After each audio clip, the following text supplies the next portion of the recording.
matin, Anne Romanoff. Avant le premier tour, Emmanuel Macron était en marche. À 10 jours de deuxième tour, il est en marche arrière. Que des bourdes. Emmanuel Macron n'est ni de droite ni de gauche, mais alors il fait des gaffes comme tous les autres. Et sa technique est plus à gauche qu'à droite. Ça a commencé avec son discours dimanche soir. On attendait un président, on a vu débarquer un délégué de classe. Non mais tu fais pas un discours de victoire alors que tu viens seulement de passer le premier tour. C'est comme si au festival de Cannes, tu commençais à remercier ta famille et les techniciens juste parce que tu as monté les marches.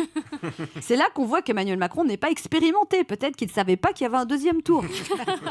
Une première campagne présidentielle, c'est comme une première relation sexuelle. Si on y va avec trop d'enthousiasme, ça peut se finir trop tôt. C'est vrai.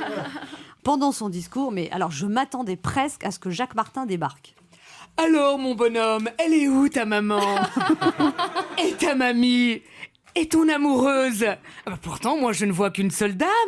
C'est la même, d'accord. Ensuite, il y a eu la traversée de Paris, les vitres baissées, sans s'arrêter au feu rouge pour aller manger à la Rotonde, une brasserie parisienne. Alors la Rotonde, c'est pas chic, mais c'est quand même chic. Mais pour un ancien banquier, c'est l'équivalent d'un kebab. Et puis, il y a eu Whirlpool. Alors, Macron avait décidé de rencontrer les syndicats, mais voilà Tipa que Marine Le Pen a débarqué sans prévenir pour faire des selfies avec les ouvriers de l'usine. À lui, pour gagner des voix, il essayait de prendre des mesures, elle a juste pris des photos. En plus, pour couronner le tout, Jacques Attali, soutien d'Emmanuel Macron, enfin soutien, hein, c'est un peu comme la corde qui soutient le pendu, a parlé de Whirlpool comme d'une anecdote. Et là, on a eu un début de campagne qui ressemble déjà à une fin de quinquennat.